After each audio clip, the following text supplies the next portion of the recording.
Hello friends, मैं मुस्तकीम Ali sir. पिछले part में हम लोगों ने सीखने का काम किया था, वो कहलाता था अपने आप में इम्फेटिक प्रोनाउन या रिफ्लेक्सिव प्रोनाउन का काम हमने देखा था। ठीक है दोस्तों, उसको हमने पूरी तरीके से बिल्कुल ही फिनिश कर लिया था। और आज हम लोग जो चीज़ पढ़ने जा रहे हैं मेरे भाई, बहुत ही इम्पॉर्टेंट है, बहुत ही कायदे से समझना इस चीज़ को। और ये चीज़ अपने आप में क्या कहलाती है, जिसको हम लोग कहने का काम करते हैं, वो ये कहलाती है रेसिप्रोकल प्रोनाउन। क्या कहलाता है मेरे भाई? तो इसको कहने का काम करते हैं रेसिप्रोकल प्रोनाउन। सुना है आपने? तो आपने सुना ही होगा रेसिप्रोकल प्रोनाउन। ठीक है, तो आज हम लोग बात करेंगे रेसिप्रोकल प्रोनाउन की, और बहुत ही अच्छे लेवल पे इसको लेकर के चलेंगे, ताकि कोई भी एरर आपकी अगर बने तो आप उसको मतलब सॉल्व कर पाए। ठीक है, अच्छे तरीके से। तो देखिए, रेसिप्रोकल प्रोनाउन क्या होते हैं, इस चीज़ की पहले आपको थोड़ी जानकारी देनी चाहिए। रेसिप्रोकल प्रोनाउन कौन कौन से होते हैं? आपने दो शब्द तो सुने होंगे। एक शब्द होता है ईच अदर। क्या होता है मेरे भाई? एक शब्द होता है ईच अदर और एक शब्द होता है वन अनदर।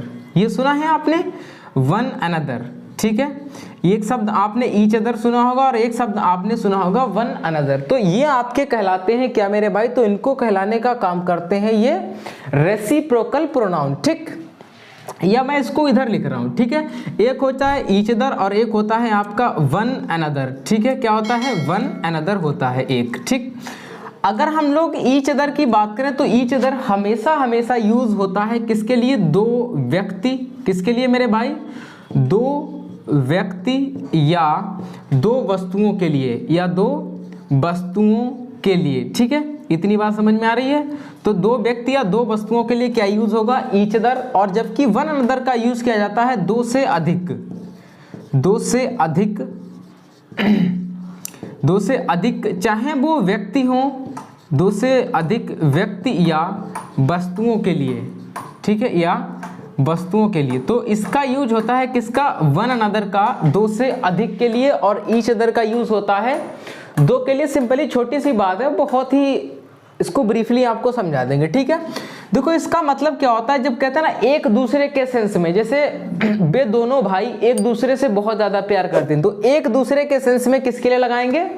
ईच अदर का यूज करेंगे। और दो से अगर ज्यादा होंगे तो किसका यूज करेंगे मेरे भाई? वन अनदर का यूज करेंगे। ठीक है, आइए कुछ एग्जाम्पल मैं आपके सामने पहले दो एग्जाम्पल दूंगा, फिर इन पे कुछ एरर को हम लोग एरर बनाएंगे, फिर उस पर डिस्कस करेंगे। ठीक है, एक एग्जाम्पल आपके सामने ये लिखा जा रहा है, मैंने लिखा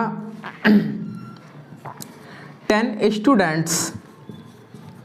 students are fighting each other। ठीक है, आर फाइटिंग ईच अदर। इसको बनाइएगा, इसमें क्या एरर आ रही है, कहां पर दिक्कत है। ठीक है, दिख रहा है आपको, विजिबल है? चलिए ठीक, आइए अब देख ली, लिखते हैं क्या लिखा है। Rohan and Sneha love very much one another. ठीक है, वेरी मच वन अनदर। एक आप में लिखा गया है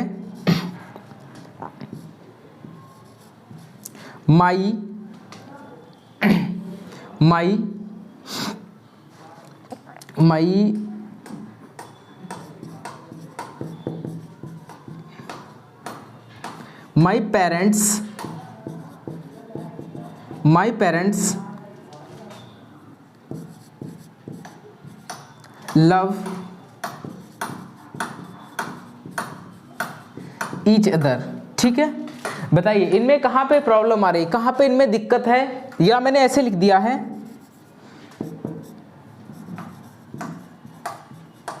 हस्बैंड एंड वाइफ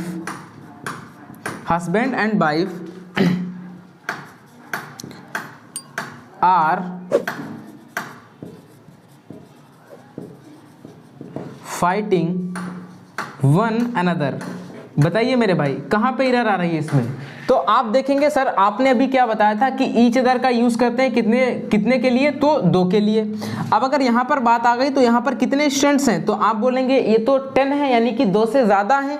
जब ये 2 से ज्यादा होंगे तो इनके लिए जो यहाँ पर ये प्रोनाउन यूज हुआ है जिसको हम लोग कहते हैं रेसिप्रोकल प्रोनाउन, तो ये गलत यूज हुआ है, क्योंकि 2 से ज्यादा के लिए लगाते हैं वन अनदर, जबकि 2 के लिए लगाते हैं ईच अदर। तो यानी कि इसका मतलब क्या है कि यहाँ से ईच अदर को हटा करके हम लोग क्या लगाएंगे मेरे भाई, तो यहाँ पर हम लोग लगाने का काम करेंगे वन अनदर, और वन अनदर अगर हमने लगा दिया तो हमारा सेंटेंस बिल्कुल ये राइट हो जाएगा। इतनी बात समझ में आ गई है।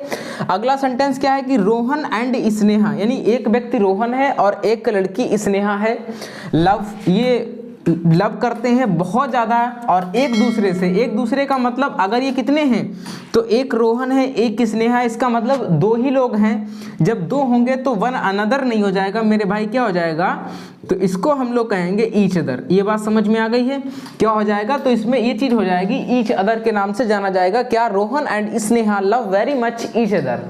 ठीक है, एक दूसरे से बहुत ज़्यादा प्यार करते हैं। लिखा है माई पेरेंट्स, मेरे जो मम्मा और पापा हैं, लव, वो लव करते हैं ईच अदर, एक दूसरे से। बिल्कुल सही बात है, एक मॉम है एक पापा है, तो जाहिर सी बात है 2 ही लोग हैं ना, तो 2 लोग हैं तो ईच अदर कहना बिल्कुल सही है।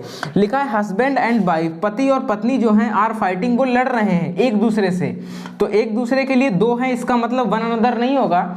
क्या होना चाहिए मेरे भाई, तो यहाँ पर हो जाएगा ईच अदर। ठीक है, ये बात समझ में आ गई है, क्या हो जाएगा, ईच अदर हो जाएगा। तो ये बात आपको ध्यान रखनी है कि ईच अदर का यूज हो जाएगा सिंपली 2 के लिए और वन अनदर का यूज हो जाएगा 2 से अधिक के लिए। ठीक है, तो ये रहा हमारा किसका, रेसिप्रोकल प्रोनाउन का जो हमने सीखा। इसमें छोटे से 2 ही यूज हैं जो बहुत ज्यादा यूज होते हैं।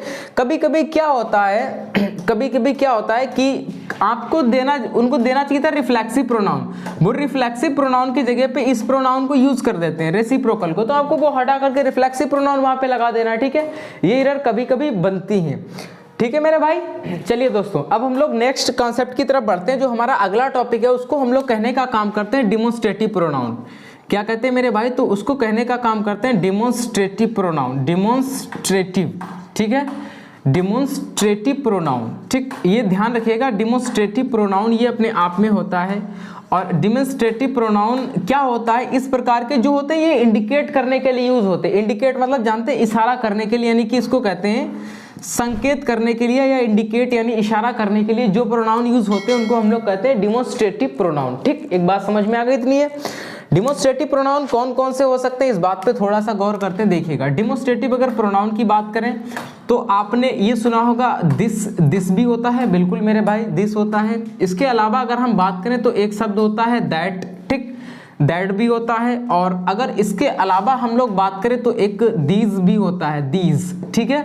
दीज के अलावा अगर बात करें तो इसमें जो कहने का काम करते हैं दोज भी हो जाता है, ठीक है, दोज हो जाता है। तो ये हमारे क्या होते हैं, ये डिमोन्स्ट्रेटिव प्रोनाउन कहलाते हैं आपके, जो संकेत करने के लिए यूज होते हैं।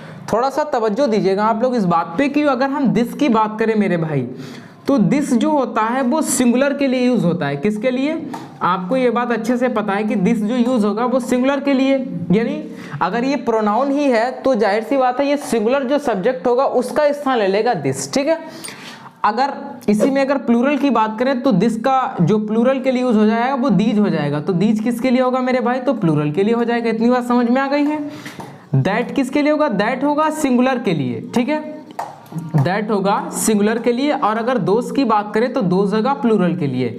लेकिन इनमें क्या डिफरेंस है थोड़ा सा वो देखने का काम करें। अगर दिस की बात करेंगे तो दिस जो होता है ना वो नजदीक की चीजों को, जैसे मैंने कहा यह जो है वो व्हाइट बोर्ड है, यह क्या है, व्हाइट बोर्ड। तो यह का मतलब ये बिल्कुल करीब है, हमारे नजदीक में है, तो हम कह सकते हैं दिस इज व्हाइट बोर्ड। लेकिन अगर ये दूरी हो, मैंने कहा वह व्हाइट बोर्ड है, यानी कि क्या है, बहुत ज्यादा दूरी पे, तो उसके लिए दैट का यूज करते हैं। बस नजदीक के लिए ये वाला पोर्शन और दूर के लिए ये वाला पोर्शन। तो कहेंगे नियर की अगर बात की जाए तो नियर के लिए इसको लगाएंगे, और दूर का मतलब अगर फार की बात की जाए, फार, ठीक है, तो फार के लिए क्या लगाएंगे, ये वाला पोर्शन यूज कर लेंगे। इतनी बात समझ में आ गई कि नहीं आ गई है।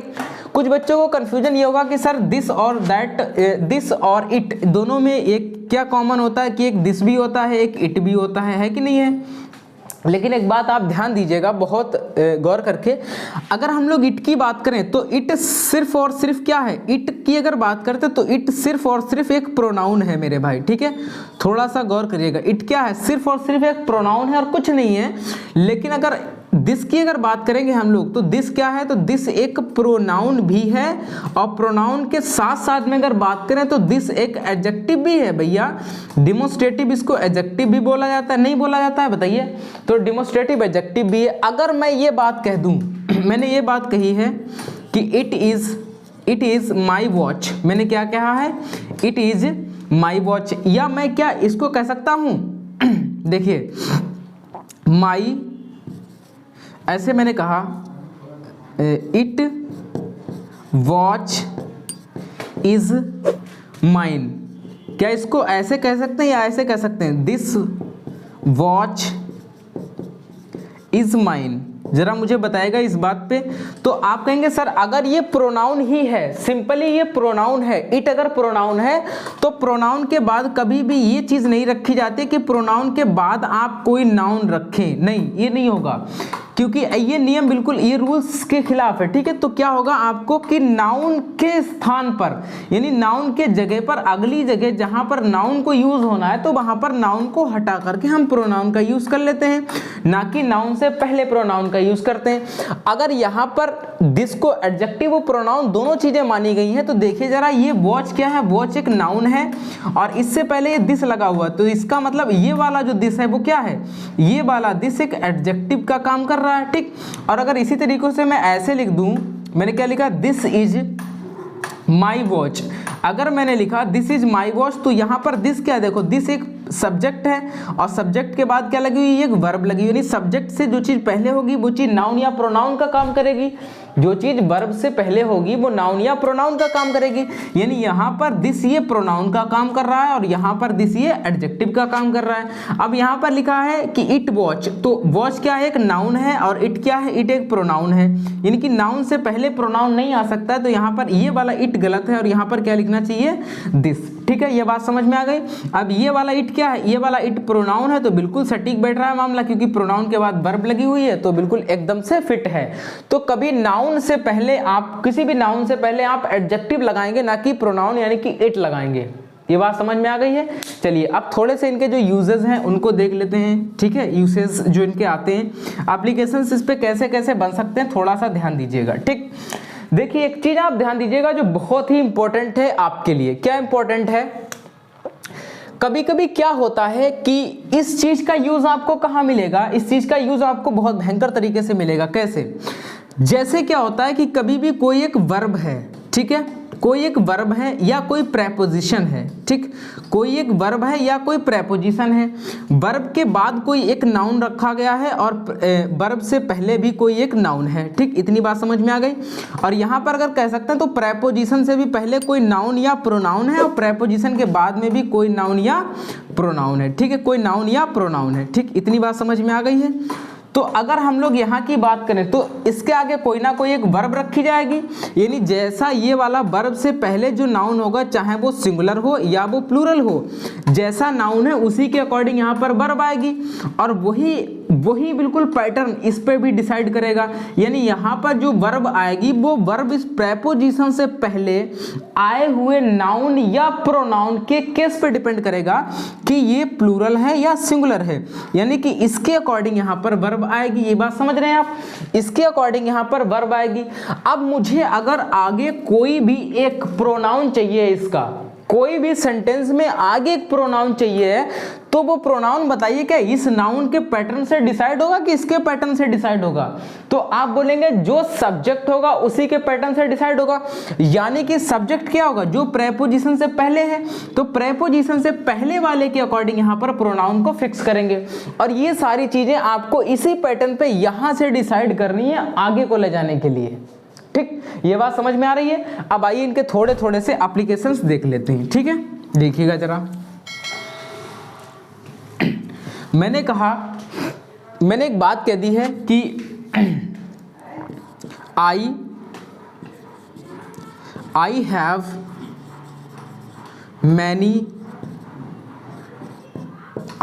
मैनी पेन्स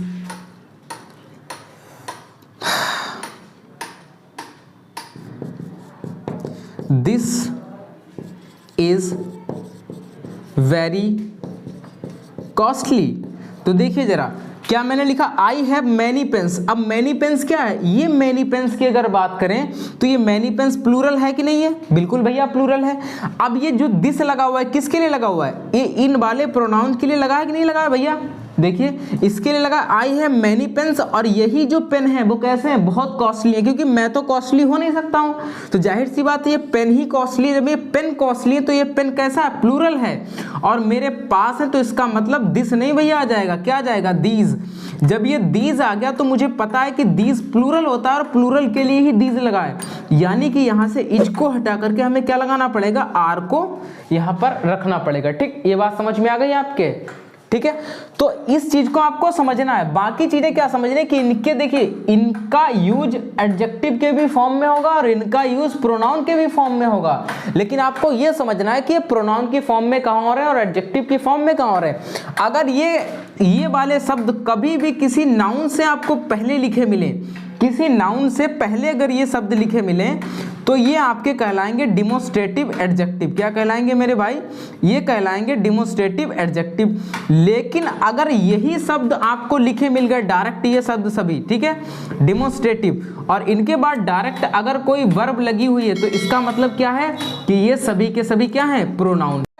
तो क्या करते हैं कि अगर नाउन, कोई भी नाउन है और उस नाउन से पहले अगर ये शब्द यूज हुए हैं तो वो डिमोस्ट्रेटिव एडजेक्टिव कहलाएगा, अगर इनके बाद डायरेक्ट कोई वर्ब यूज हुई तो वो डिमोस्ट्रेटिव प्रोनाउन कहलाएंगे। या किसी भी नाउन के बाद अगर इनका यूज हो रहा है, नाउन के जगह पर, नाउन के स्थान पर अगर इनका यूज हो रहा है, तब भी ये आपके डिमोस्ट्रेटिव प्रोनाउन ही कहलाएंगे। ठीक है मेरे भाई, तो इनके जो एप्लीकेशन है वो हम लोग अब कल देखेंगे। ठीक, जितने भी थोड़े बहुत एप्लीकेशन इनके बचे हुए, बाकी कल आपका जो चलेगा वो बहुत इंपॉर्टेंट टॉपिक चलेगा और उसको हम लोग कहने का काम करते हैं मेरे भाई, क्या, रिलेटिव प्रोनाउन। ठीक है, उसको कहने का काम करते हैं रिलेटिव प्रोनाउन। ये प्रोनाउन अपने आप पे सब पर भारी है, यानी कि कहते हैं तो सभी प्रोनाउन एक तरफ और रिलेटिव प्रोनाउन एक तरफ, एक ही बराबर होगा। ठीक है मेरे भाई, तो इतनी बात समझ में आ रही है आपके? अगर इतनी बात समझ में आ रही हो तो वीडियो को लाइक करिएगा और कमेंट्स करिएगा, और हाँ, चैनल पर अगर पहली बार आए हैं तो चैनल को सब्सक्राइब जरूर कर लें। ठीक है भाई, थैंक यू सो मच।